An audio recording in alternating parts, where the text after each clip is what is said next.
اعوذ باللہ من الشیطان الرجیم بسم اللہ الرحمن الرحیم ان اللہ وملائکتہ یصلون علی النبی یا ایہا الذین آمنوا صلوا علیہ وسلموا تسلیما اللہم صل علی سیدنا و نبینا و شفیعنا و مولانا محمد وعلی آل محمد وبارک وسلم۔ محترم خواتین و حضرات، السلام علیکم۔ پیام صبح کے ساتھ ایک بار پھر حاضر میں ہوں آپ کا میزبان انیق احمد۔ خواتین و حضرات، یہ جمعہ اور ہفتہ 2 دن سوال و جواب کے لیے ہم نے مخصوص کر رکھے ہیں۔ آپ اور ہم جانتے ہیں کہ ان 2 دنوں میں ہم آپ کی جانب سے آئے ہوئے سوالات اپنے عہد کے ایک ممتاز اور جید مفتی صاحب کی خدمت میں پیش کرتے ہیں اور ان سے حاصل کرتے ہیں اپنے مسائل کا حل قرآن و سنت کی روشنی میں۔ کچھ سوالات ہم پاکستان کے مختلف شہروں میں کھڑے ہو کر ریکارڈ کرتے ہیں، وہ ویڈیو کوسچنز بھی ہم رکھتے ہیں مفتی صاحب کی خدمت میں۔ وجہ اس پروگرام کی یہ کہ یہ سوال و جواب کے پروگرام کے ذریعے ہم ان مسائل کے حل تک پہنچیں کہ جو مسائل ہمارے ذہن میں موجود ہیں اور اس کا حل ہمیں نہیں مل رہا۔ کوئی گتھی ایسی نہیں کہ جو سلجھے بغیر ہمارے دماغوں میں رہے۔ ہمارا دین مکمل ہے، ہمارے دین کے پاس ہر مسئلے کا حل موجود ہے۔ خواتین و حضرات، آج کے ہمارے معزز مہمان محترم مفتی ارشاد احمد اعجاز صاحب۔ مفتی ارشاد احمد اعجاز صاحب فارغ التحصیل، دارالعلوم کراچی، ایک دنیا کو بہت قریب سے دیکھا، جدید مسائل ہوں یا قدیم مسائل، دونوں پر گہری نگاہ مفتی ارشاد احمد اعجاز صاحب کی۔ مفتی صاحب کو خوش آمدید کہتے ہوئے پروگرام کا آغاز اللہ تعالیٰ کے بابرکت نام سے سورہ نبا اور آیات 1 سے 11۔ اعوذ باللہ من الشیطان الرجیم بسم اللہ الرحمن الرحیم عما يتساءلون عن النبأ العظيم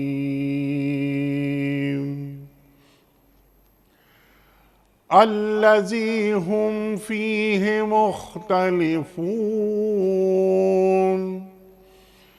كلا سيعلمون ثم كلا سيعلمون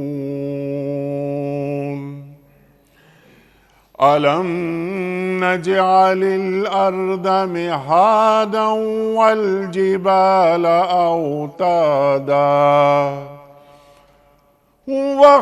وخلقناكم أزواجا وجعلنا نومكم سباتا وجعلنا الليل لباسا وجعلنا النهار معاشا صدق اللہ العظیم۔ یہ لوگ کس چیز کے بارے میں پوچھ گچھ کر رہے ہیں؟ کیا اس بڑی خبر کے بارے میں جس کے متعلق یہ مختلف چیمے گوئیاں کرنے میں لگے ہوئے ہیں؟ ہرگز نہیں، عنقریب انہیں معلوم ہو جائے گا۔ ہاں، ہرگز نہیں، عنقریب انہیں معلوم ہو جائے گا۔ کیا یہ واقعہ نہیں کہ ہم نے زمین کو فرش بنایا اور پہاڑوں کو میخوں کی طرح گاڑ دیا اور تمہیں مردوں اور عورتوں کے جوڑے کی شکل میں پیدا کیا اور تمہاری نیند کو باعث سکون بنایا اور رات کو پردہ پوش اور دن کو معاش کا وقت بنایا۔ صدق اللہ العظیم۔ مفتی ارشاد صاحب کی خدمت میں آج کے پروگرام کے حوالے سے پہلا سوال ڈاکٹر صبا عثمانی ہیں بہاولپور سے۔ مفتی صاحب، ہم بینک سے گھر بنانے کے لیے قرضہ لیتے ہیں، تو کیا ہم پابند ہیں کہ ہم اس قرض سے گھر ہی بنائیں یا ہم اس رقم سے اپنے لیے کوئی اور کام کر سکتے ہیں؟ بسم اللہ الرحمن الرحیم نحمدہ ونصلی علی رسولہ الکریم اما بعد۔ انیق صاحب، جو پاکستان کے اندر اسٹیٹ بینک کے قواعد و ضوابط ہیں، اس کے تحت جب کوئی شخص اپنے گھر کے لیے یا گاڑی کے لیے بینک سے فائنینسنگ لیتا ہے تو اسے کہتے ہیں کنزیومر فائنینسنگ. مختلف قسمیں ہیں، کنزیومر ہوتی ہے، کارپوریٹ ہوتی ہے، کمرشل ہوتی ہے. اور اگر کوئی شخص کنزیومر فائنینسنگ لے رہا ہو یا کارپوریٹ فائنینسنگ لے رہا ہو یا کمرشل، تو اصول اور قانون یہ کہتا ہے کہ جس مقصد کو دکھا کر آپ نے فائنینسنگ لی ہے جی اس مقصد پر عمل ہونا چاہیے. چونکہ وجہ اس کی ہوتی ہے کہ جیسے مثال کے طور پہ ہاؤسنگ فائنانس ہے، جی گھر کے لیے فائنانسنگ جی یا گاڑی کے لیے فائنانسنگ، تو اس کے لیے ایک شخص جاتا ہے اور وہ جا کر یہ بات ظاہر کرتا ہے کہ مجھے گھر لینا ہے. اب آج کل کے حالات میں تو ایسا ممکن نہیں ہے کہ کوئی آدمی پیسے لے کر گھر کے علاوہ کچھ اور خریدے، جی اس لیے کہ بینک اب جو ہے وہ ڈائریکٹ پیمنٹ کرتے ہیں. اچھا یعنی فرض کریں کہ ایک شخص بینک سے ایک گھر خریدنے جا رہا ہے تو اس کو مثال کے طور پہ 1 کروڑ کا گھر ہے اور 25 لاکھ اس کے پاس ہیں، تو 75 لاکھ روپے بینک اس کو نہیں دے گا، بلکہ وہ پے آرڈر بنا کے اس شخص کو دے گا جس شخص سے یہ گھر خرید رہے ہیں، تاکہ براہ راست گھر کی پیمنٹ ہو. لیکن اگر کسی وجہ سے ان کے اکاؤنٹ میں پیمنٹ ڈالی گئی ہے اور وہ اس عنوان سے ڈالی گئی ہے کہ آپ اس سے گاڑی یا گھر خریدیں گے اور یہ جا کر اس سے کوئی اور کام کریں، گھومنے پھرنے چلے جائیں، کوئی اور چیز میں لگا دیں، تو پھر وہ قانون کی خلاف ورزی ہے. اور یہ انہوں نے لکھ کر دیا ہوگا بینک کو، اس کے بھی خلاف ورزی ہے اور جھوٹ ہے. لہٰذا یہ بات ریکمینڈڈ نہیں ہے. جس مقصد کے لیے آپ نے پیسے لیے ہیں اس مقصد کے مطابق ہی خرچ کریں. اس سے ہٹ کے خرچ کرنا جو آپ نے تحریری طور پہ درخواست دی ہے اس کے بھی خلاف ہے، جو قاعدہ ہے اس کے بھی خلاف ہے. تو یعنی آپ قانون کی خلاف ورزی کے بھی مرتکب ہیں اور آپ دھوکہ دہی کے بھی مرتکب ہوتے ہیں کہ لکھ کر آپ نے کچھ اور دیا ہے اور پیسے آ جانے کے بعد کسی اور کام میں استعمال کر رہے ہیں. لہٰذا ان دونوں چیزوں کی وجہ سے یہ بات ان کو تجویز کی جاتی ہے کہ جس مقصد کے لیے پیسے لیے ہیں اس مقصد کے علاوہ خرچ نہ کریں. کلیئر ہو گئی بات. اور ویسے بھی یہ ایک وعدہ خلافی بھی ہے، انسانی اقدار کے خلاف ہے. بالکل جس کام کے لیے آپ نے پیسے لیے ہیں اسی کام پر کہہ کر لیے ہیں کہ میں یہ کروں گا، جی لکھ کر دیا ہے کہ میں اس کے لیے لے رہا ہوں، ٹھیک تو پھر آپ کی ذمہ داری زیادہ اس لیے بھی بنتی ہے. ایک تو قانون بھی منع کر رہا ہے، پھر آپ اپنے طور پر تحریری طور پہ لکھ کر دے رہے ہیں کہ میں یہ کام کروں گا، ٹھیک اور جب پیسے آ گئے تو کچھ اور کر رہے ہیں آپ. ٹھیک تو یہ وعدہ خلافی بھی ہے، غلط بیانی بھی ہے، اور بعض صورتوں میں اگر علم میں آ جائے تو بینک آپ سے مطالبہ بھی کر سکتا ہے کہ آپ پیسے واپس دیں، اس لیے کہ آپ نے ہمیں دھوکہ دے کے پیسے لیے ہیں. اچھا تو اس وجہ سے جس مقصد کے لیے آپ نے پیسے لیے ہیں اس مقصد کے علاوہ خرچ نہیں کرنے چاہیے. قانون کی خلاف ورزی اور غلط بیانی دونوں کا گناہ ہے. فرحانہ حسین ہیں امریکہ سے.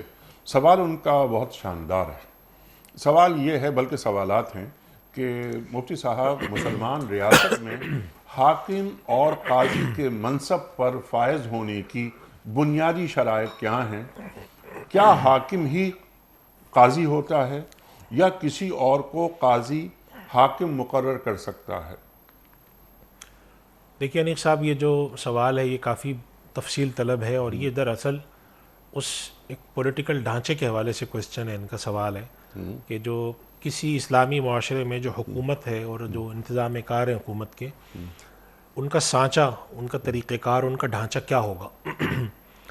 تو پہلے تو انہوں نے کہا ہے کہ وہ قاضی اور کون مقرر ہو سکتا ہے، غالباً یہ سوال ہے ان کا. جی جی ظاہر سی بات ہے کہ اس کے لیے علماء کرام اور جتنے بھی ماہرین ہیں جنہوں نے اس پر مواد اسلام کی شروع سے آج تک جمع کیا ہے، وہ چند باتوں پہ متفق ہیں. کہ پہلی بات تو یہ کہ وہ شخص ہو جو کہ دیانتدار ہو، عادل ہو، سچا ہو اور اس معاملے کی اہلیت رکھتا ہو. چنانچہ آپ کو وہ واقعہ آپ کے ذہن میں ہوگا، قرآن کریم میں اللہ سبحانہ و تعالیٰ نے جب حضرت طالوت کو مقرر کیا تو صاف صاف فرمایا ان اللہ اصطفاہ علیکم وزادہ بسطۃ فی العلم والجسم، ٹھیک کہ اللہ تعالیٰ نے تمہارا حکمراں مقرر کیا. نبی نے فرمایا تھا کہ تمہارے حکمراں ہیں، اور جو اس کی ظاہری دو وجوہات بتائیں تو حکم خدابندی تو تھا ہی تھا، ٹھیک لیکن فرمایا زادہ بسطۃ فی العلم والجسم، سمجھ بوجھ علم تم سے زیادہ ہے، کار حکومت کو زیادہ تم سے سمجھتے ہیں، دنیا کو سمجھتے ہیں، اور والجسم کہ قوت بھی اللہ نے ان کو اتنی دی ہے. اس زمانے کے لحاظ سے انسان کا جسمانی قوت والا اس لیے ہونا ضروری ہوتا تھا کہ خود جا کے لڑائیوں میں شرکت کرنی ہوتی تھی. تو اللہ تعالیٰ نے فرمایا کہ اللہ نے ان کو اس کے لیے منصب کے لیے علم بھی بہت عطا فرمایا ہے. اگر آپ حضرت یوسف علیہ السلام کا واقعہ پڑھیں وہاں پر بھی یہی بات ہے کہ وہ انہوں نے یہ فرمایا کہ اجعلنی علی خزائن الارض، مجھے تم اپنے خزانے کے پر نگہباں مقرر کرو، انی حفیظ علیم، سبحان اللہ، میں اس کا نگہبان بھی ہوں گا اور وہ بھی ہوں گا. تو حفیظن سے اشارہ دیانتداری کی طرف ہے. حضرت موسیٰ علیہ السلام کے واقعے میں آتا ہے کہ جب ان کی صاحبزادی نے اپنے والد سے کہا، حضرت شعیب علیہ السلام تھے کہ آپ ان کو اپنے پاس رکھ لیں، تو انہوں نے بھی دو ہی خصوصیات بتائیں، القوی الامین، دیانتدار بھی ہیں، اور قوی ہیں۔ قوی سے مراد صرف جسمانی قوت نہیں تھی، بلکہ یہ تھا کہ اپنے کام کے انجام دہی کے لیے ان کو جس قدر قوت درکار ہے وہ ان کے اندر ہے کہ مویشی چرا بھی سکیں گے اور ان کی حفاظت بھی کر سکیں گے، اور اگر کوئی چوری چکاری کرنے آتا ہے تو اس سے لڑائی بھی کر سکیں گے۔ تو اس سے معلوم یہ ہوتا ہے کہ جو شخص حکمراں مقرر کیا جائے وہ لوگوں کے معاملات کی سمجھ بوجھ رکھتا ہو، دیانتداری کا عنصر ہو، اور لوگوں کے لیے خیر خواہی کا کام کر سکتا ہو، نظام عدل قائم کر سکتا ہو، لوگوں کی بہتری کے لیے آگے لے جا سکتا ہو، یعنی خیر خواہی اس کے اندر من حیث المجموع ہو۔ اور ہم سب جانتے ہیں نیک صاحب کہ اگر اللہ کی طرف سے آزمائش اگر کسی بھی قوم پر جو سب سے بڑی آزمائش آتی ہے وہ یہ آتی ہے کہ اللہ سبحانہ و تعالیٰ اس کا حکمراں ایسا مقرر کر دیتا ہے جو کہ یا تو ظالم ہوتا ہے یا نااہل ہوتا ہے۔ اسی طرح قاضی کے تقرر کے لیے حضرت عمر رضی اللہ تعالیٰ عنہ کوشش کرتے تھے اپنے زمانے میں کہ اعلیٰ خاندان کے لوگوں کو قاضی مقرر کرتے تھے اور ان کو عام لوگوں کے مقابلے میں زیادہ پیسے دیتے تھے، اور وہ فرماتے تھے کہ اس شخص کے پاس وجاہت دنیاوی ہو تاکہ کسی شخص کے روب میں نہ آئے، اور اس کے پاس کفاءت مالی ہو، یعنی اتنا اس کے پاس مال ہو کہ یہ کسی لالچ میں آ کر غلط فیصلہ نہ کرے۔ اللہ تو اب ظاہری اسباب کے درجے میں اعلیٰ خاندان کا شخص، یعنی جیسے ہم آج کل کہتے ہیں بہت پڑھے لکھے، اچھی جگہ کے پڑھے ہوئے، اچھی سمجھ رکھنے والے، اور کسی قسم کا کوئی سوشل پریشر یا کوئی اس طرح کا دباؤ نہ لینے والے شخص ہوں، اور مالی طور پہ ان کو اتنا مستحکم کیا جائے کہ کسی بڑی لالچ میں نہ، ظاہر ہے ان کے پاس مقدمات جو آئیں گے اس کے اندر تو مالی معاملات بھی ہوں گے اور سیاسی معاملات بھی ہوں گے، جھگڑے بھی ہوں گے۔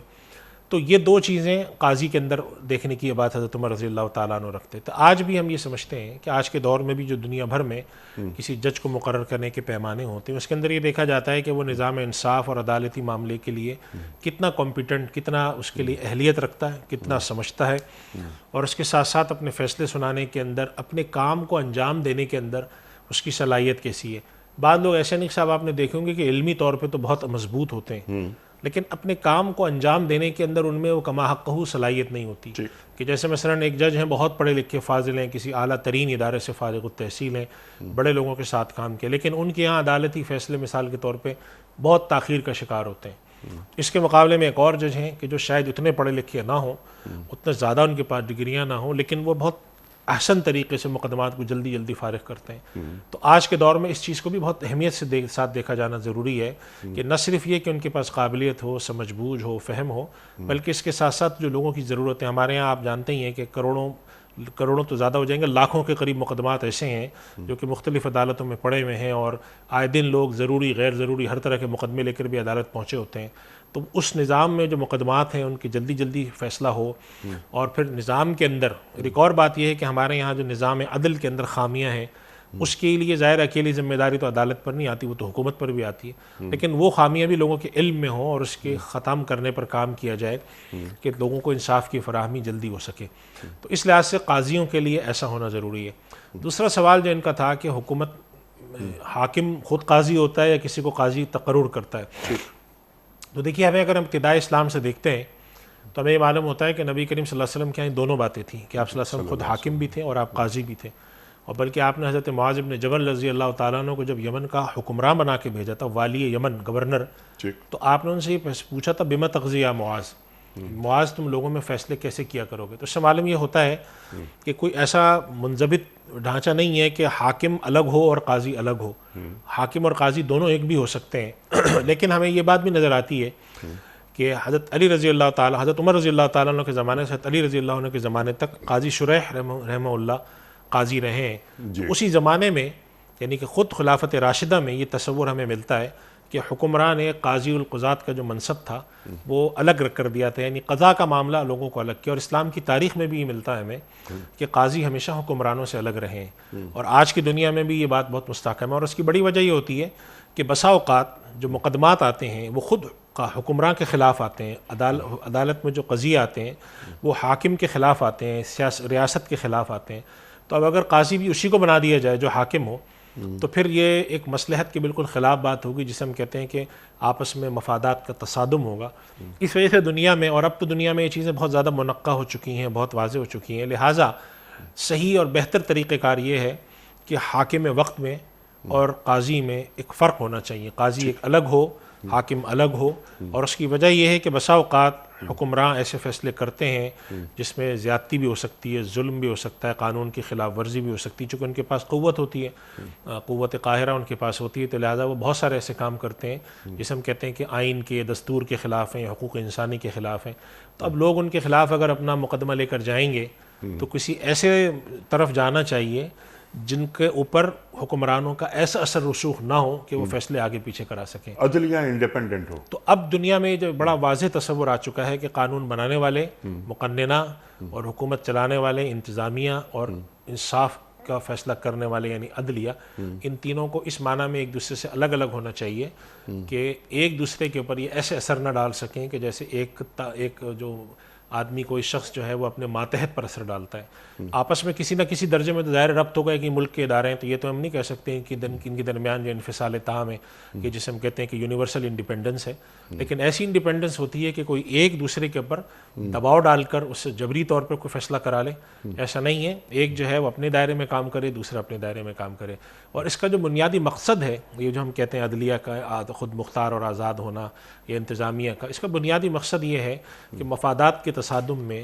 لوگوں کی مصلحتیں آپس میں ختم نہ ہو جائیں، چونکہ لوگوں کی مصلحتوں کو ختم کو ضائع کر دینا یا لوگوں کے مفاد کی، اجتماعی مفاد کے خلاف کام کرنا، یہ عدل کے بنیادی تصور کے خلاف ہے، جو قرآن کریم میں اللہ تعالیٰ فرماتے ہیں کہ ہم نے انبیاء اس لیے بھیجے، لقد ارسلنا رسلنا بالبینات، کہ ہم نے انبیاء کے ساتھ بہت واضح دلائل بھیجے اور ان کے ساتھ کتاب بھیجی، لیقوم الناس بالقسط، تاکہ لوگ عدل اور انصاف کی بنیاد پر ایک معاشرہ قائم کریں خدا کے بیان کردہ اصولوں کے مطابق۔ اور اسی وجہ سے نبی کریم صلی اللہ علیہ وسلم نے عرش کے سائے کے نیچے جو 7 لوگوں کو گنوایا ہے کہ قیامت کے دن جب اللہ کے ہاں جب نظام قائم ہوگا اور حساب و کتاب ہوگا، اور اس دن نہایت ہی زیادہ وحشت اور عجیب و غریب کیفیات ہیں، تو آپ صلی اللہ علیہ وسلم فرماتے ہیں کہ اس دن، اتنے خطرناک دن، اتنے وحشت والے دن، ہیبت ناک دن میں بھی 7 قسم کے لوگ ہیں جن کو اللہ اپنے عرش کے نیچے سائے میں رکھے گا، اور ان میں ایک شخص کا ہے الامام العادل، عادل بادشاہ۔ اور اس میں علماء نے واضح لکھا ہے کہ تہجد گزار بادشاہ نہیں کہا، قرآن کریم پڑھنے والا بادشاہ نہیں کہا، نمازی بادشاہ نہیں کہا، کہ وہ کام تو اس نے کرنا ہی ہے، لیکن بادشاہی کا جو اصل مقصود ہے وہ نظام عدل قائم کرنا ہے۔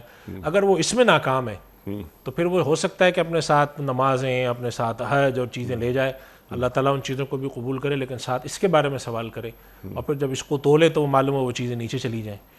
تو اس وجہ سے ایسا حکومت میں، یعنی کہ سیاست کے بارے میں ہمارے یہاں جو بڑے لوگ ماہرین شریعت، حضرت شاہ ولی اللہ اور ان جیسے بڑے حضرات نے اس بات کو لکھا ہے کہ جو سیاست ہے، لوگوں کے اجتماعی مفاد کا کام کرنا، وہ اس غرض اور غایت اور اس مقصد پر موقوف ہے کہ لوگوں کے فائدے اور لوگوں کی خیر خواہی اور اصلاح کا کام کیا جائے۔ اور بہت سارے لوگ ایسے ہیں جو شاید نیکی میں اتنا آگے نہ ہوں، اتنے تہجد گزار نہ ہوں، لیکن اپنے اس عمل کی وجہ سے اللہ کے یہاں وہ مقبول ہو جائیں گے الامام العادل ہونے کے ناطے۔ ہو سکتا ہے کہ ایک امام عادل تہجد گزار نہ ہو، لیکن امام عادل ہو تو اللہ کے یہاں وہ زیادہ بڑا درجہ رکھتا ہے اس شخص سے جو کہ تہجد گزار ہو مگر ظالم ہو، امام ظالم ہو، اس کے دور حکومت میں ظلم زیادہ ہو، یا اس کے دور حکومت میں لوگوں کو انصاف نہ ملتا ہو، عدل نہ ہو، تو پھر وہ اللہ تعالیٰ کے یہاں اس سے پوچھ گچھ الگ طریقے سے۔ تو اس وجہ سے جو ہمارا اسلام کا جو سیاسی ڈھانچہ ہے وہ عدل اور انصاف کے تقاضوں کے تحت، تاریخ ہمارے سامنے یہ ملتی ہے کہ عام طور پہ حکمراں اور قاضی الگ رہے ہیں، لہٰذا اس طریقے کو ہی جاری رکھنا چاہیے۔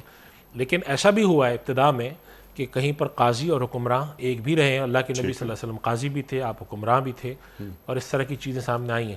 لیکن چونکہ خلفائے راشدین کے زمانے سے چلا آ رہا ہے، لہذا ہم یہ کہیں گے کہ جوڈیشری کا انڈیپینڈنٹ ہونا اور عدلیہ کا حکومت سے اور منتظمہ سے اس قدر الگ ہونا کہ وہ اس کو اپنے تابع رکھ کے یا ان کے اوپر دباؤ ڈال کر فیصلے اپنے مرضی کے نہ کرا سکے، یہ ضروری ہے۔ ٹھیک ہے، وقت بدلتا جا رہا ہے، جو دین کی روح ہے وہ برقرار ہے، جس طرح آپ نے فرمایا کہ عدل وہ نظر آئے، اعدلوا هو اقرب للتقوی، قرآن کریم فرما رہا ہے۔ جو آپ نے بات فرمائی اس پر بہت سے سوالات ذہن میں اٹھتے ہیں۔ ایک بڑا سوال تو یہی تھا کہ حاکم وقت کا انتخاب وہ کون کرے گا۔ اس کے ساتھ ساتھ جو آپ بیان فرما رہے تھے تو میں سوچ رہا تھا اور ایک نگاہ ڈال رہا تھا پورے عالم اسلام پر کہ کرپشن فری سوسائٹی یعنی عدل، یا ایھا الذین آمنوا کونوا قوامین بالقسط، اللہ تعالیٰ قرآن کریم میں فرما رہا ہے، اللہ اکبر اللہ اکبر۔ آپ نے فرمایا انبیاء بھیجے گئے نشانیوں کے ساتھ، بینات کے ساتھ، کتاب کے ساتھ، دنیا میں یا اللہ کی زمین پر عدل قائم کرنے کے لیے۔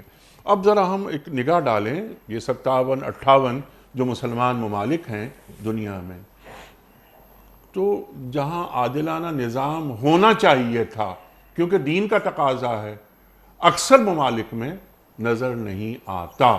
یعنی آج ہم ایک لسٹ اگر بنائیں، جو لسٹ میں کہ پہلے نمبر پہ کون سا ملک ہے، دوسرے پہ کون سا ہے، تیسرے پہ کون سا ہے، تو جو برتر ممالک ہیں اس لسٹ میں، اس میں کہیں کوئی ایک مسلمان ملک بھی نظر نہیں آتا۔ اور جہاں پر ظالمانہ نظام ہے، یعنی وہ جو نیچے سے وہ جو ممالک آتے ہیں، وہ ریاستیں آتی ہیں، تو ان میں نظر آتے ہیں مسلمان ممالک۔ یہ کتنی افسوسناک بات ہے۔ ارشاد۔ دیکھیے انیس صاحب، واقعتاً یہ بہت ہی افسوسناک اور المناک بات ہے۔ نہ صرف یہ کہ ہم اچھے انتظام، گڈ گورننس کے اندر کوئی معیار قائم کرتے، گڈ گورننس کے اندر کیا کیا چیزیں آتی ہیں، لوگوں کی مصلحت اور فائدے کے کام کرنا، جی ہاں، نظام انصاف دینا، امن اور سکون دینا، جی ہاں، اور ایک اچھا ایسا ڈھانچہ دینا جہاں پہ لوگ اپنے معاشی اور معیشت اور معاش سے متعلق کاموں کو صحیح سے کر سکیں۔ نہ ایک ایسا انتظام ہم دے سکیں، نہ اسلامی اصولوں پر قائم ایسی کوئی معیشت جس سے لوگوں کو پتہ چلے کہ جی یہ بھی ایک اسلامی ماڈل ہے، وہ دے سکے، اور نہ ہی کوئی ایسا بہت ہی زیادہ قابل فخر نظام انصاف دے سکے۔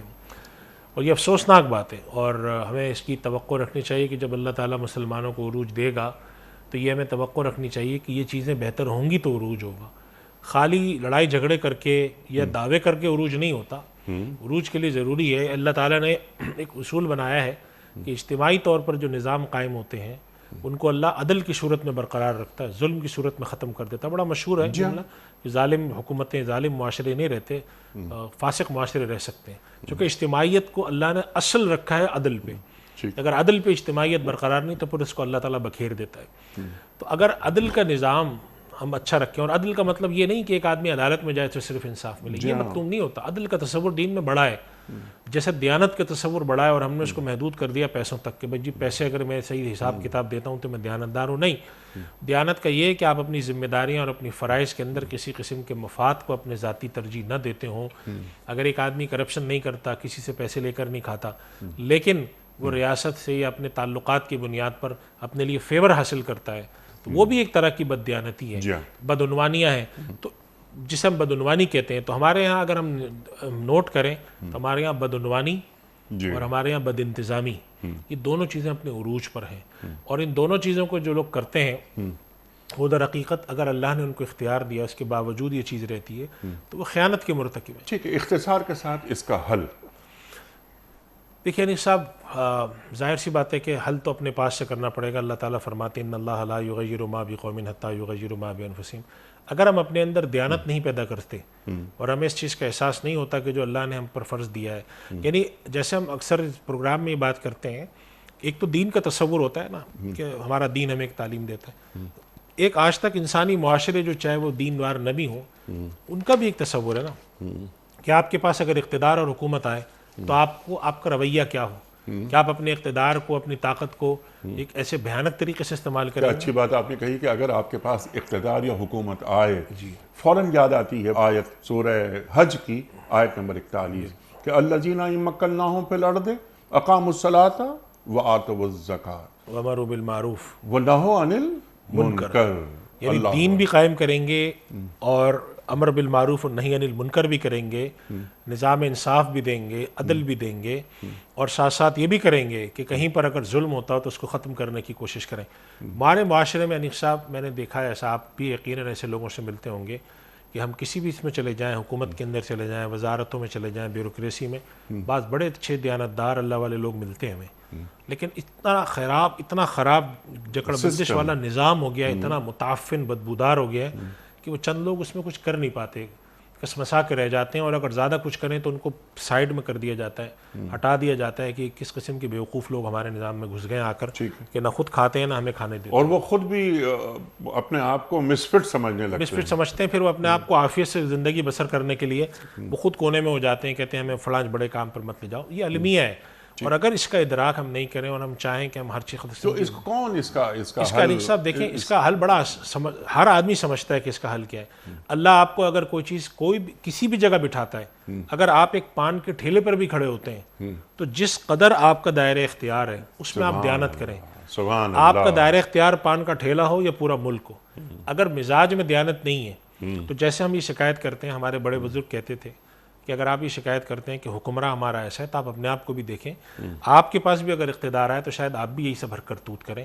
ہمیں اس نظام کو سمجھنا چاہیے اور اس بات کو پھیلانا چاہیے کہ اللہ اگر آپ کو طاقت یا دولت دیتا ہے یا اختیار دیتا ہے, جیسے حدیث شریف میں آتا ہے کہ اللہ کے نبی صلی اللہ علیہ وسلم نے دعا کی کہ میرے پروردگار میری امت کے معاملات جس کسی کے ہاتھ میں آئیں اور وہ ان کے ساتھ سختی کرے, اللہ تو اس کے ساتھ سختی فرما. بد دعا اللہ کے نبی کی کہ اگر کوئی ہمارے ساتھ کرے اللہم فشقق علیہ, اللہ تو اس کے ساتھ سختی کر اگر میری امت کے معاملات کسی کے ہاتھ میں آئے. تو اگر ایک آدمی کے پاس اللہ معاملات دے اور وہ صرف اپنے مفاد کے لیے, اپنے آپ کو حکومت میں رکھنے کے لیے, یا اپنے جسے کہتے ہیں پارٹی کو رکھنے کے لیے, اپنے لوگوں کو رکھنے کے لیے وہ ہر قسم کی حرکتیں کر جائے, تو پھر یہ ہمیں سمجھنا چاہیے کہ یہاں پر عدل کے علاوہ سب کچھ ہو رہا ہے. اور عدل کے علاوہ سب کچھ ہوتا ہو تو پھر اب جو لوگ آ رہے ہیں ان کا کام یہ بنتا ہے کہ اس پیغام کو پھیلانے کی کوشش کریں. اور میں اس بات کو سمجھتا ہوں کہ جتنا ہم آسان یہاں بیٹھ کر گفتگو کر رہے ہیں اتنا عملاً اتنا آسان نہیں ہوتا, لیکن عملاً کوشش تو ہو سکتا ہے, آغاز تو کرے. خشیت خداوندی اگر ہو, اور جو آپ نے بات بہترین نقطہ یہاں تعلیم کر دیا کہ ایک شخص اس کی ڈومین چھوٹی سی ہے, اگر اس کا کوئی معاشی سطح اس کی نہیں ہے بلند, نہ اس کی معاشرتی سطح بلند ہے, تو وہ اپنے حصے کا کام کرے. یعنی سچ بولنا کافی نہیں ہوتا, ہر جگہ خود کو سچا ثابت کرنا پڑتا ہے. بالکل ایسی میں سچ بولنا کہ میں سچ بولتا ہوں یا میں اس سسٹم کا حصہ نہیں ہوں, ہاں ٹھیک ہے جو کچھ ہو رہا ہے آپ کی ناک کے نیچے کیسے ہو رہا ہے. یعنی میں تو رشوت نہیں لیتا, لیکن آپ کے انڈر 300 افراد ہیں, وہ رشوت کیسے لے لیتے ہیں. تو معاشرت کو اور معیشت کو دونوں کو خیر کی بنیاد پر استوار کرنا پڑتا ہے. ضروری ہے. اور اگر ہم دیانت کو اپنے عام نہیں کرتے اور ہمیں اللہ کو اقتدار دیتا ہے, اختیار دیتا ہے, تو یہ بات ذہن میں رکھنی چاہیے, اللہ کلکم راعٍ وکلکم مسئول. اپنی رعیت کے بارے میں تم سے ہر طرح کا سوال ہوگا کہ تم نے ان کے ساتھ انصاف کیا, کما حق کہو ان کے تم نے حق ادا کیا, اور اگر نہیں کیا تو پھر اس چیز کے بارے میں سمجھنا چاہیے کہ حساب جو ہے اللہ سبحانہ و تعالیٰ کیا وہ سخت ہے, اور اس دنیا کا حساب جو ہے وہ زیادہ سخت ہے. ہم تو سمجھتے ہیں سب کچھ یہی ہے, ایسا نہیں ہے. اللہ اکبر. محمد احمد صاحب ہیں ملتان سے. سوال ان کا یہ ہے کہ مفتی صاحب آج کل بہت سارے لوگ میت ہونے کی صورت میں گھر میں حاضری دینا اور تعزیت کرنے کو تو ضروری سمجھتے ہیں, مگر جنازے کی نماز پڑھنے میں زیادہ دلچسپی ظاہر نہیں کرتے. شرعاً جنازے کی نماز کی اہمیت اور فضیلت بیان فرما دیجئے. اور اس میں ایک سوال میں تو نہیں ہے, لیکن یہ سوال میں بڑھاتا ہوں اس کے اندر بات کہ صرف جنازے کی نماز پڑھنا ہی کافی نہیں, قبرستان بھی جانا چاہیے. ارشاد. دیکھیں انیق صاحب, میت کسی گھر میں ہو تو وہاں پر آ کے تعزیت کرنا, ان کے غم میں ان کے ساتھ بیٹھنا, شریک ہونا پہلا حق ہے. جی. اگر وہ رشتہ دار ہیں, ظاہر رشتہ داروں کے جبھی جائے گا آدمی, یا کوئی ایسا تعلق ہے ان سے, یا پڑوسی ہیں, رشتہ دار ہیں, دوست ہیں, جو تعلق ایسا ہے کہ آپ تعلق ہے, پہلے تو ان کے یہاں جانا, مسلمان ہیں, کلمہ گو ہیں, جانا. نمبر 2 جنازہ. جنازے کا تو حکم یہ ہے کہ اگر مسجد میں جنازہ آتا ہے تو اس سے قطع نظر کہ وہ آپ کا رشتہ دار ہے یا نہیں ہے. اگر ایک مسلمان ہے تو حق المسلم کہا گیا ہے اس کو. اس کے اندر جو ہے مریض کی عادت کے ساتھ جو ہے وہ جنازہ بھی ہے کہ جنازہ پڑھنا. ہمارے یہاں بعض دفعہ لوگ یہ کرتے ہیں, آ کے شریک ہوتے ہیں, جنازہ نہیں پڑھتے. میری تو سمجھ میں نہیں آتا کہ کیوں نہیں پڑھتے جنازہ, یعنی کہ کوئی سبب ہو. اگر ایک آدمی ہے اس کو یہ خیال ہے کہ مجھے جنازہ پڑھنا نہیں آتا تو کوئی فرق نہیں پڑتا, جا کے 10 لوگ کھڑے ہیں ان کے ساتھ کھڑے ہو جائیں, جیسا وہ کر رہے ہیں ویسا آپ کریں. تو جنازے میں شریک ہونا چاہیے, جنازہ پڑھنا چاہیے. اور تیسری بات یہ ہے کہ اگر ممکن ہو بآسانی تو آپ قبرستان بھی ضرور جائیں. جیسے بعض دفعہ ہوتا ہے کہ لوگوں کا کہ بعض رشتہ دار ہیں یا بعض تعلق والے لوگ ہیں جن کے جنازے میں تو وہ جا سکتے ہیں, لیکن قبرستان مثلاً فرض کریں کہ بہت دور ہے. یا یہ ہوتا ہے کہ قبرستان ایک شہر میں جنازہ ہوا پھر دوسرے شہر جا رہے ہیں, یا جیسے یہاں جنازہ ہوا اور قبرستان تقریباً کچھ 40-50 کلومیٹر ہے, جانا آنا ممکن نہیں. تو وہاں تو چلے پھر بھی ایک ہے کہ بھئی ایک آدمی کا عذر ہے وہ نہ جائے, لیکن اگر جاتا ہے تو ثواب اس میں زیادہ ہے کہ جنازہ بھی پڑھے, اور جسے ہم کہتے ہیں کہ جنازے کے ساتھ وہ تشییع کرنا, جنازے کے ساتھ جانا قبرستان, اور تدفین کرنا اور وہاں پر ان کی قبر پہ مٹی ڈالنا. تو جو قرابت دار ہیں ان کا تو حق ہے ہی ہے, اور اگر دور کے لوگوں کے ساتھ اگر یہ کر سکیں تو بہت اچھا ہے. لیکن جنازہ اگر آتا ہے یا جنازہ ہے تو جنازہ مسجد میں اگر آتا ہے تو سب کو پڑھنا چاہیے, جتنے حاضرین ہیں, چاہے ان کا جنازے والے سے کوئی تعلق ہو, رشتہ داری ہو یا نہ ہو, لیکن اگر مسلمان کا جنازہ ہے تو اس میں شریک ہونا چاہیے. اب یہ کہ لوگ آئیں جنازے میں کھڑے ہوں, شریک پرسہ دیں اور تعزیت کے طور پہ باہر بیٹھے رہیں, جنازہ نہ پڑھیں, تو بڑی تھی نامعقول رویہ. جنازہ جو ہے وہ در حقیقت میت کے حق میں مسلمانوں کی دعا ہوتی ہے, اس لیے اس میں شریک ہونا چاہیے. بہترین بات یہ. اچھا, عام طور پر ہمارے پاس ہماری مساجد میں پوری نماز پڑھ لینے کے بعد نماز جنازہ پڑھوائی جاتی ہے.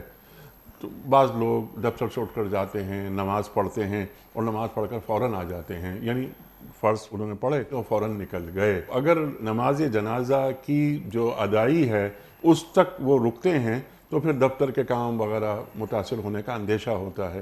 تو کیا ان کو کوئی ایگزمپشن حاصل ہے؟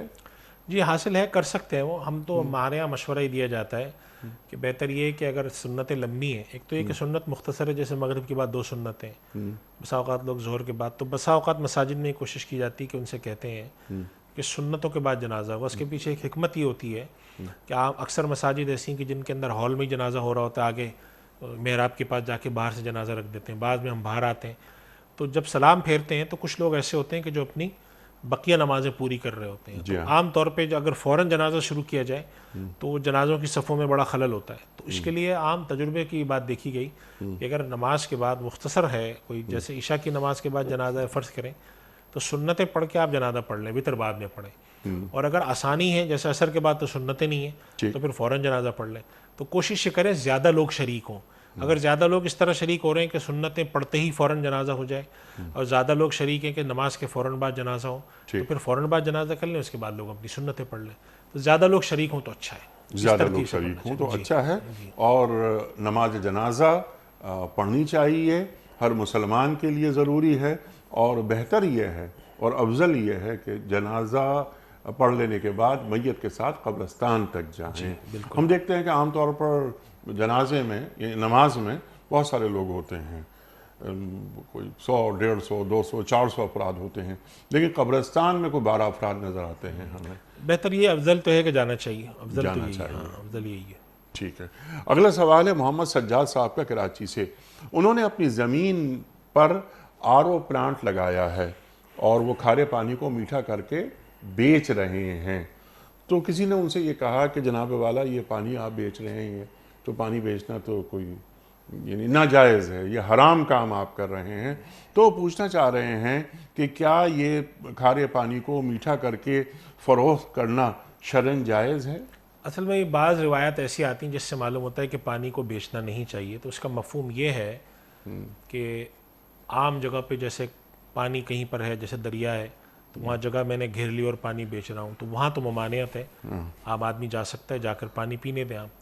لیکن علماء نے لکھا ہے کہ جہاں پر انسان کو پانی کو زمین سے نکالنے میں کچھ مشقت اور کچھ اخراجات ہوتے ہیں, جیسے مثال کے طور پہ کسی نے کنواں کھودا ہے اور اس پر اخراجات ہوئے ہیں, پھر اس کے اندر اس نے پانی کی موٹر لگائی ہے, پھر اس میں سے پانی نکالتا ہے. اب جیسے RO پلانٹ والے ہیں, اب ان کا پورا ایک پروسیجر ہوتا ہے جس کے تحت یہ پانی نکالتے ہیں اور پانی کو صاف کرتے ہیں, اس پہ ان کی انویسٹمنٹ ہے. تو شرعاً یہ اس پانی کو بیچنا اس لیے جائز ہے کہ یہ پانی ان کی ایک مصنوع ہوتی ہے, ایک پروڈکٹ ہوتی ہے, اس پر یہ اخراجات کرتے ہیں. اگر یہ پانی نکال کے نہ بیچیں تو کوئی آدمی خود جا کے تو یہ کام کر نہیں سکتا, لہٰذا یہ صحیح, اس پانی کی خرید و فروخت جائز ہے, اس پر علماء کا فتویٰ موجود ہے. البتہ اگر ایک آدمی ہے وہ پانی کی جگہوں پہ, جیسا آپ نے سنا ہوگا کہ ہمارے یہاں یہ کیا جاتا ہے کہ پانی کی لائنوں میں پانی کو بند کر دیتے ہیں اور ٹینکر سے بیچتے ہیں, یہ صورت ہے جس کے پر حرام ہونے کا فتویٰ ہے. اس کی وجہ یہ کہ عام لوگوں کا پانی ہے, لوگوں کو جانا چاہیے.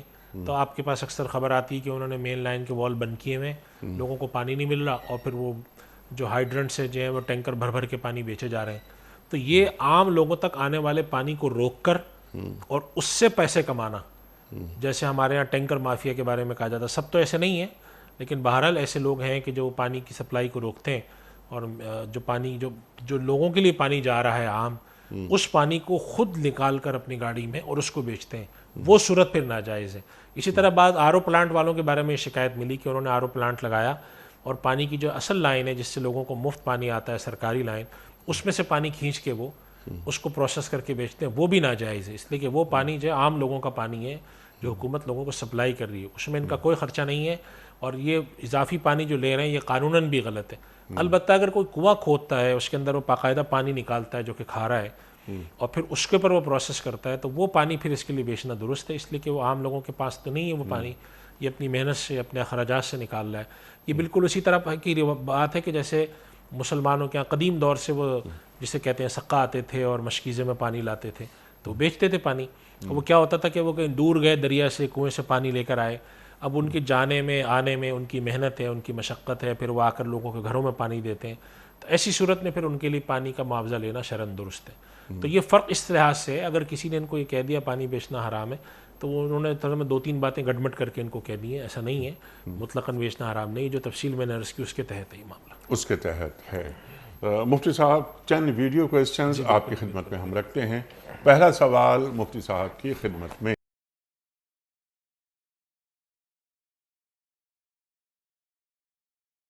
السلام علیکم مفتی صاحب، میرا سوال یہ ہے کہ اجتماعی دعا کی دین میں کتنی اہمیت؟ صاحب اجتماعی دعا کے بارے میں 2 باتیں میں عرض کرتا ہوں کہ ایک تو اجتماعی دعا وہ ہوتی ہے جو نماز کے بعد ہوتی ہے، سلام پھیر کے ہم دعا کرتے ہیں امام صاحب، اور ایک اجتماعی دعا ہوتی ہے جو کہ کسی موقع پہ ہوتی ہے، تقریب میں ہو گئی، ختم قرآن پہ ہو گئی، اور کوئی تقریب ہے اس کے اندر لوگوں نے کی۔ تو ایک تو یہ بات سمجھنی چاہیے کہ اجتماعی دعا کی اجازت ہمارے علماء نے اس اصول کے تحت دی ہے کہ جب دین پھیلا اور ایسے علاقوں میں گیا تو بہت جگہ ایسی آ گئی کہ جہاں لوگوں کو دعا کرنا نہیں آتی، معصور دعائیں یاد نہیں ہوتی، ان کو پتہ نہیں ہوتا دعا کس انداز میں کی جائے، تو پھر علماء نے اس چیز کی اس بنیاد پہ اجازت دی کہ اگر ایک شخص دعا اجتماعی طور پہ اس طرح سے کر رہا ہے کہ وہ الفاظ بولتا ہے تو اس کی دعا پہ لوگ آمین کہتے ہیں، تو اس سے لوگوں کو بھی سمجھ میں آ جاتی ہے کہ ہمیں کیا دعا کرنی ہے۔ جیسے اللہ کے نبی صلی اللہ علیہ وسلم نے جو ہمیں دعائیں کر کے سکھائی ہیں، معصور دعائیں، جی تو جب آپ ان کو پڑھتے ہیں تو آپ کو اندازہ ہوتا ہے کہ اللہ کے نبی صلی اللہ علیہ وسلم نے کس کس طریقے سے کیا کیا چیزیں مانگی ہیں۔ عام آدمی جو ہے وہ معصور دعائیں اس کا پڑھنا، اس کا سمجھنا مشکل ہوتا ہے، خصوصاً ایسے ملکوں میں جن کی اصل زبان عربی نہیں ہے، تو وہاں پر پھر یہ رواج زیادہ ہوا اجتماعی دعاؤں کا۔ اس وجہ سے علماء کیا ہے اس پر رائے یہ موجود ہے کہ اجتماعی دعا کو نماز کا حصہ سمجھنا غلط ہے، ٹھیک، نماز سے بالکل الگ چیز ہے، اور کبھی کبھی اجتماعی دعا ترک بھی کرنی چاہیے تاکہ لوگوں کو پتہ چلے کہ یہ نماز کا حصہ نہیں ہے۔ نماز جب ہم امام سلام پھیر دیتے ہیں تو ختم ہو جاتی ہے، ٹھیک، البتہ چونکہ نماز کے بعد ایک فرض، نماز کے بعد اللہ کے نبی صلی اللہ علیہ وسلم فرماتے ہیں کہ دعا قبول ہوتی ہے، لہذا نماز کے بعد دعا کا اہتمام کر لینا چاہیے، اس لیے کہ دعا قبول ہوتی ہے۔ اور اگر امام صاحب اجتماعی شکل میں وہ دعا کرا دیتے ہیں، اس لیے کہ ہر آدمی دعا نہیں کر پاتا، یا اس کو دعا کے الفاظ سمجھ نہیں آتے، یا اس کو سلیقہ نہیں ہے کہ وہ کیا الفاظ کہیں، تو اس حد تک تو گنجائش ہے، لیکن نہ تو اس کو کوئی دین کا ایسا حکم سمجھنا چاہیے کہ اس کے بغیر نماز نہیں ہوتی، نہ ہی دین میں کوئی ایسی بڑی ترغیب ملتی ہے کہ اجتماعی دعائیں کراؤ، اور نہ ہی اجتماعی دعا کرنا کچھ ضروری ہے۔ بعض دفعہ ایسا ہوتا ہے کہ لوگ سمجھتے ہیں کہ ہماری بات اس وقت تک پوری نہیں ہوگی جب تک اجتماعی دعا نہ ہو، اور پھر لوگ یہ بھی سمجھتے ہیں کہ جب تک دعا کے اندر آپ روئیں گے نہیں اس وقت دعا میں اثر نہیں ہوگا۔ یہ باتیں ہماری طرف کے اضافے ہیں، ایسا کچھ نہیں ہے۔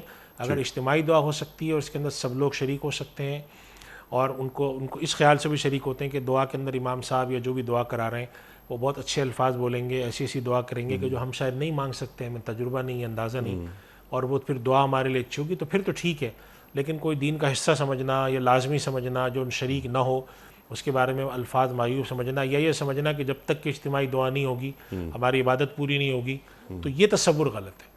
تو اس تصور کو واضح کر کے کرنا چاہیے۔ بسا اوقات لوگوں میں غلط فہمی ہوتی ہے کہ جب تک تو اجتماعی دعا نہیں ہوگی، یا بعض دفعہ بڑے مواقع پہ اجتماعی دعا ہوتی ہے تو لوگ جاتے ہیں شریک ہونے، تو علماء یہ کہتے ہیں کہ تلقین کر کے جانا چاہیے کہ کبھی جائیں اور کبھی نہ جائیں۔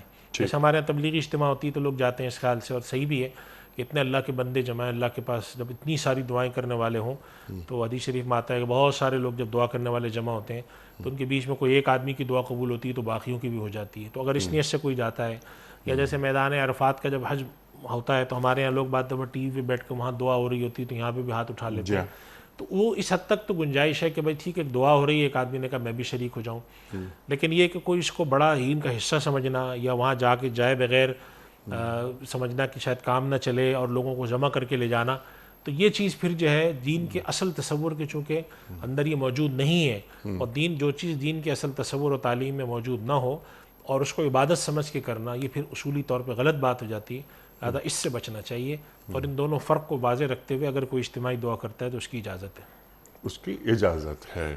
لیکن جو امام صاحب جمعہ کی نماز کے بعد یا کسی اور فرض نماز کے بعد جو لمبی لمبی دعائیں کراتے ہیں یہ دین کا حصہ نہیں ہے. نہیں، نماز کا حصہ نہیں ہے. دین میں تو گنجائش ہے اس کی اگر کراتے ہوں، اور اس میں بھی یہ خیال رکھنا چاہیے. اور اگر کوئی شخص اس دعا میں بیچ میں اٹھ کے چلا جاتا ہے تو کوئی حرج کی بات نہیں ہے. ٹھیک ہے. اب سوال میرا آپ کی خدمت میں یہ ہے کہ سرکار دو عالم صلی اللہ علیہ وآلہ وسلم نے نماز کی امامت، ظاہر ہے آپ ہی نماز کی امامت فرمائیں گے، صحابہ نماز پڑھ رہے ہیں تو وہ فرض نماز ہوگی. تو فرض نماز کے بعد کیا سرکار دو عالم صلی اللہ علیہ وآلہ وسلم نے کیا کبھی دعا کروائی؟ نہیں، اجتماعی دعا کا ثبوت نہیں ہے. نہیں ثبوت. میں یہ عرض کر رہا ہوں کہ اجتماعی دعا دین میں اس طرح سے جس طرح ہمارے یہاں ہوتی ثابت نہیں ہے. جی. اور یہ بعد میں نے جیسے عرض کیا تھا کہ حکم تھا کہ فرض کے بعد دعا قبول ہوتی ہے. جی ہاں. تو اجتماعی دعا کا تصور اصلاً ان معاشروں میں زیادہ آیا ہے کہ جن معاشرے میں لوگوں کو دعا کرنے میں دشواری ہے، سلیقہ نہیں. تو علماء نے اس درجے میں گنجائش دی ہے کہ بھئی ایک آدمی زور سے ایک الفاظ کہتا ہے، دوسرے والے کو تعلیم ہو جاتی ہے کہ اچھا چلو میں اس کو آمین کہوں یا یہ الفاظ بولوں. جی. تو اس حد تک تو گنجائش ہے. لیکن یہ کہ اس کو کوئی حصہ بنانا، اور پھر اس گنجائش کے اندر بھی کبھی کبھی یہ معمول ہونا چاہیے کہ کبھی آپ نے اجتماعی دعا کی، کبھی نہیں بھی کی، تاکہ لوگوں کو پتہ چلے کہ بھئی کوئی دین کا حصہ یا دین کا مطالبہ نہیں ہے. ہاں، لیکن کرنے میں یہ ہے کہ لوگ سمجھتے ہیں کہ بھئی ہمیں تو دعا کرنا، معصور دعائیں ہمیں یاد نہیں ہوتی، الفاظ ہمیں آتے نہیں ہیں، ہو سکتا ہے کوئی ہم ایسی الٹپ سی بات کر دیں نامناسب ہو. تو پھر اس کے لیے اگر ایک آدمی کوشش کرتا ہے کہ میں کسی ایسے کے پیچھے دعا سن لوں بیٹھ کر کہ جس کو اچھے کلمات آتے ہوں، تو اس حد تک گنجائش ہے. باقی یہ بات آپ کی درست ہے کہ اس کو اس طرح سے رواج دینا، اس میں علماء کرام کا کلام موجود ہے اور علماء کرام اس معاملے میں احتیاط کا مشورہ دیتے ہیں. میں نے اپنے اساتذہ کو دیکھا ہے کہ بسا اوقات وہ جب نماز پڑھاتے ہیں تو کبھی دعا اجتماعی کراتے ہیں اور کبھی ترک کر دیتے ہیں، اور یہ بتانے کے لیے کہ بھائی ایسی اجتماعیت کی پابندی کے ساتھ کریں اور سمجھیں کہ دین کا کوئی حصہ ہے. یہ بات ٹھیک نہیں ہے، چونکہ دین کا کوئی ایسا حکم نہیں ہے. لیکن اگر کوئی کراتا ہے تو اس کے خلاف اچھی بات ہے، ڈنڈا لے کے نہیں کھڑا ہونا چاہیے. ڈنڈا لے کے نہیں کھڑا ہونا چاہیے، بالکل ٹھیک ہے. وہ تو اجتماعیت متاثر نہ ہو.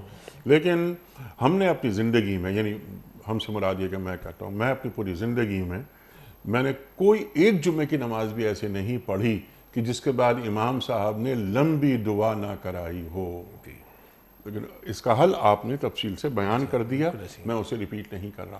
لیکن بعض چیزیں ایسی شامل ہو گئی ہیں کہ جو ایک جزو لا ینفک جسے کہتے ہیں کہ نماز کے بعد، خاص طور پہ جمعے کی نماز کے بعد ایک لمبی دعا ضروری ہو گئی ہے. لیکن آپ نے بالکل وضاحت سے ایک بات بیان فرما دی.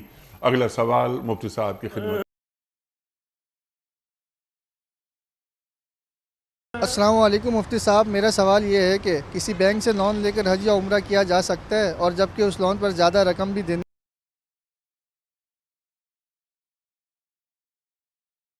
اگر آپ ایسا لون لے رہے ہیں جس پر آپ سود ادا کر رہے ہیں پھر تو ظاہر یہ بات غلط ہے.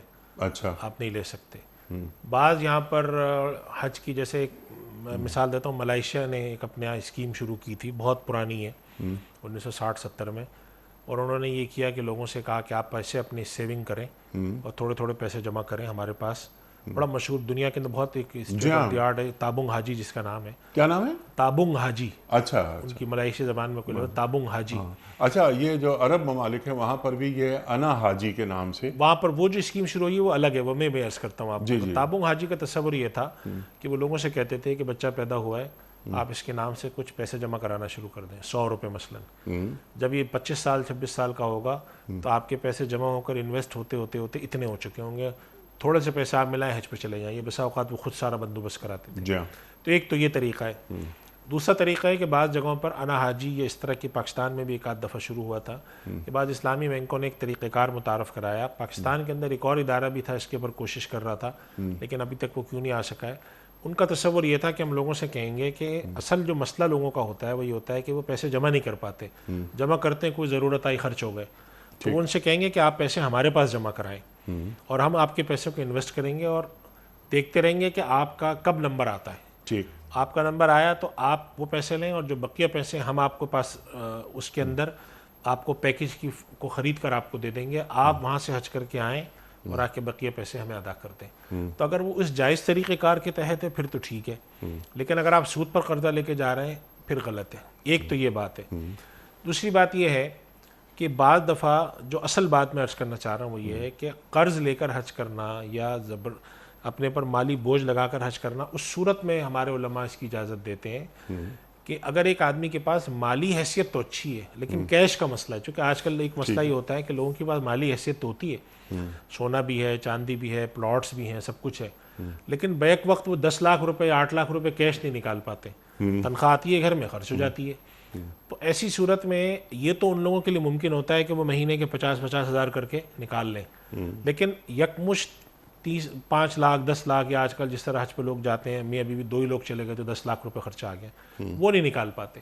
تو اگر کوئی شخص مالی حیثیت اچھی ہے، پیسے دے سکتا ہے، قرضہ لیکن کیش کا مسئلہ ہے اور وہ قرضہ لے کر حج کرنے جاتا ہے اور اس کے اندر وہ باندھ دیتا ہے سامنے والے سے، چاہے وہ اسلامی بینک سے لیتا ہو یا کسی سے، کہ بھئی میں آپ کو اس کی مثال کے طور پہ 50,000 روپے ماہوار کر کے آپ کو میں 1 سال میں 1.5 سال میں ادا کر دوں گا، تو اس صورت میں تو قرضہ لے کے حج کرنا یا پیسے لے کر حج کرنے کی اجازت ہے. لیکن اگر ایک شخص کی مالی حیثیت اچھی نہ ہو، مالی طور پر وہ مستحکم نہیں ہے، نہ اس کے پاس جائیداد ہے، نہ اس کی تنخواہ ہے، نہ پراپرٹی ہے، لیکن پھر بھی وہ قرض لے کر حج کرنے جاتا ہے یا عمرہ کرنے جاتا ہے، تو اس کو علماء ریکمنڈ نہیں کرتے، منع کرتے ہیں کہ قرضے کا بوجھ لے کر حج کرنا اور آپ کے پاس اتارنے کی بھی استطاعت نہ ہو، نہ آپ کی اتنی جائیداد ہو، یہ درست نہیں ہے. ہاں جائیداد ہے، صرف کیش کا مسئلہ ہے ابھی، تو تب آپ کر لیں.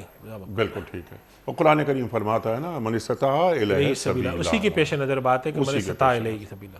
سبحان اللہ سبحان اللہ. میرا خیال ہے کہ یہ آخری سوال ہوگا آج کے پروگرام کا. اگلا سوال مفتی صاحب کی خدمت میں.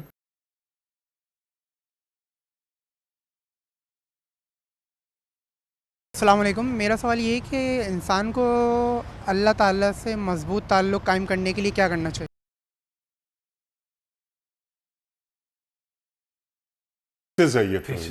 اللہ مختصر بات یہ ہے جی کہ اللہ تعالیٰ سے تعلق جوڑنے کے لیے اللہ سبحانہ و تعالیٰ نے ایک حدیث شریف میں آتا ہے، اللہ کے نبی صلی اللہ علیہ وسلم فرماتے ہیں، اللہ تعالیٰ فرماتا ہے جو میری طرف چل کے آتا ہے میں دوڑ کے جاتا ہوں، کوئی میری طرف اگر ایک بالش بھر آتا ہے تو میں گز بھر اس کی طرف بڑھتا ہوں. اللہ اکبر. اس کا مطلب یہ ہوا کہ اور ایک اور حدیث میں آتا ہے من کان للہ کان اللہ لہ، جو اللہ کا ہو جاتا ہے اللہ اس کا ہو جاتا ہے. اللہ کی طرف بڑھنے کا طریقہ کیا ہے کہ اللہ نے جو چیزیں حرام کی ہیں ان کو حرام سمجھا جائے، اس سے اجتناب کیا جائے، اور اللہ کی طرف جو بڑھنے کے لیے جو طریقے اللہ نے بتائے عبادت کے ہیں، خدمت خلق کے، ان کو اپنایا جائے. انسان اللہ سے جڑتا ہے. حدیث شریف میں آتا ہے کہ اللہ تعالیٰ کی طرف حدیث قدسی فرماتے ہیں اللہ کے نبی صلی اللہ علیہ وسلم کہ بندہ میری طرف اپنے نوافل کے ذریعے میرے طرف بڑھتا رہتا ہے حتیٰ کہ میں اس کا ہاتھ بن جاتا ہوں، آنکھ بن جاتا ہوں، کان. تو معلوم یہ ہوا کہ اگر اخلاص کے ساتھ عبادت کے ذریعے، خدمت خلق کے ذریعے اللہ سے تعلق جوڑ کر اس کے ذکر کر کے اللہ کی طرف بڑھیں تو اللہ اپنی طرف کھینچتا ہے. اس سے تعلق مضبوط ہوتا ہے. اور سب سے زیادہ خدا سے تعلق مضبوط کرنا کلام سے نہیں ہوتا، بات چیت سے نہیں ہوتا، عبادت سے ہوتا ہے. اسی لیے آپ دیکھیں کہ نبی کریم صلی اللہ علیہ وسلم ابدیت کے کتنی بڑے مقام پر تھے، لیکن آپ صلی اللہ علیہ وسلم آخری وقت تک نماز پڑھتے رہے، عبادت کرتے تھے، کھڑے ہوتے تھے، پاؤں میں ورم آ جاتے تھے. امت کو تعلیم تھی کہ خدا تک پہنچنا سب سے زیادہ عبادت کے ذریعے خدا تک پہنچا جاتا ہے. اور عبادت اس شرط کے ساتھ کہ آپ نے جو باقی احکام ان کو پورا کیا ہو. حرام کھاتے ہوئے عبادت آپ کر رہے ہیں، لوگوں پہ ظلم کرتے ہوئے عبادت کر رہے ہیں، یہ عبادت نہیں. لیکن آپ اپنے عام معاملات کو بھی اچھا رکھتے ہیں اور اللہ سے تعلق کو بھی اچھا رکھتے ہیں تو پھر اللہ تعالیٰ آپ کو اپنی طرف کھینچتا ہے. تو یہ سب سے آسان بات ہے. ورنہ سوال ایسا ہے کہ اس کے پر تو جتنی بھی گفتگو کی جائے، اس کی متعدد جہات ہیں ان پہ کی جا سکتی ہے. لیکن خلاصہ یہ ہے کہ دین کے احکام پہ عمل کرتے ہوئے، اللہ کے حلال حرام پر عمل کرتے ہوئے اللہ کی طرف بڑھنے کی، اس کو راضی کرنے کی، عبادت کرنے کی، تلاوت کرنے کی، استغفار کی، تسبیح کی، حمد و ثنا سے اس کی کوشش کی جائے. اور اللہ سبحانہ و تعالیٰ قرآن کریم میں یہ بات اپنے بارے میں فرماتے ہیں کہ وَكَانَ اللَّهُ شَاكِرًا عَلِيمًا، اللہ بہت قدردان ہے. جب کوئی اللہ کی طرف آتا ہے، اور ایک جگہ اور بات بھی فرمائی وَمَا كَانَ اللَّهُ لِيُضِيعَ إِيمَانَكُمْ إِنَّ اللَّهَ بِالنَّاسِ لَرَءُوفٌ رَحِيمٌ. اللہ کو کیا پڑی ہے کہ تمہارے ایمان ضائع کرے، اللہ بہت شفیق و مہربان ہے. اگر کوئی اللہ کی طرف بڑھے، اخلاص کے ساتھ بڑھے تو کبھی محروم نہیں ہوتا، اللہ اس کو ضرور اپنی طرف کھینچتے ہیں. تو بس بڑھنا کی شرط ہونی چاہیے، حلال حرام کی پابندی کرے، عبادات سے، ذکر سے اللہ سے تعلق جوڑے. بس ایک بات آخری ہے جو میں عرض کروں کہ اس کھوج میں نہیں پڑنا چاہیے کہ میرا کوئی تعلق بن گیا ہے نہیں بن گیا ہے، میں فلاں چیز مجھے نظر آ جائے. ہمارے ایک ذرا یہ بھی چیز شروع ہو گئی ہے کہ مجھے کوئی خواب میں نظر آ جائے میں کیسا ہوں. یہ کوشش ہمارے یہاں نہیں ہے. یہ تلاش کرنا، کھوجنا، اپنے کام میں آپ لگے رہیں، چاہے آپ کو پتہ چلے یا نہ چلے، کام میں لگے رہیں اور نیت اچھی نیت رکھیں اچھی بس یہ اپنی عبادتوں کا اپنے نیک اعمال کا اللہ تعالیٰ کی جو فرما برداریاں ہیں اس کو آڈٹ نہ کریں آڈٹ نہ بس کریں۔ ربنا تقبل منا انک انت السمیع العلیم بالکل کہ اللہ یہ ٹوٹی پھوٹی عبادتیں ہیں تیرے حضور پیش کر دیں تو قبول فرما۔ بالکل ایسے اللہ تعالیٰ فرما رہا ہے نا، اس پہ پروگرام ختم کرتے ہیں۔ وہ آیت اس لیے نہیں پڑھوں گا کہ سجدہ واجب ہو جاتا ہے، کہ سجدہ کرو اور میرے قریب آ جاؤ۔ بالکل ایسی اللہ فرما رہا ہے قرآن کریم میں۔ مفتی صاحب آپ کا بڑا ممنون، بڑا شکر گزار، آپ تشریف لائے۔ خواتین حضرات، وقت مکمل ہوا ہمارے آج کے پروگرام کا۔ جمعہ اور ہفتہ 2 دن سوال و جواب کے لیے ہم نے رکھے ہوئے ہیں۔ آپ کی جانب سے سوالات آتے ہیں اور بہترین سوالات آتے ہیں، اور ان سوالات کے جوابات قرآن و سنت کی روشنی میں مفتی صاحب عطا فرماتے ہیں۔ ہم یہی چاہتے ہیں کہ کسی بھی سوال کا جواب جو ہمارے ذہنوں میں کچھ سوالات ایک حصہ بن جاتے ہیں، کچھ مسائل گتھیوں کی شکل اختیار کر لیتے ہیں، کوئی گتھی نہیں، کوئی مسئلہ نہیں۔ ہمارا دین مکمل دین ہے، اور ہمارے دین کے پاس انفس و آفاق کے ہر مسئلے کا حل موجود ہے۔ بس کسی اہل نظر اور اہل ذکر کی صحبت میں بیٹھنا ضروری ہوتا ہے۔ فَاسْأَلُوا أَهْلَ الذِّكْرِ إِن كُنتُمْ لَا تَعْلَمُونَ، سوال کرو اہل ذکر سے اگر تم نہیں جانتے۔ پیام صبح کا اختتام ہوتا ہے روزانہ ایک قول پر، اور وہ قول ہوتا ہے صاحب نہج البلاغہ امیر المومنین حضرت علی مرتضیٰ کرم اللہ وجہہ کا۔ آپ فرماتے ہیں کہ یقین کی نیند شک کی نماز سے بہتر ہے۔ یقین کی نیند شک کی نماز سے بہتر ہے۔ اللہ اکبر۔ اپنے میزبان انیق احمد کو کل تک کے لیے اجازت دیجیے۔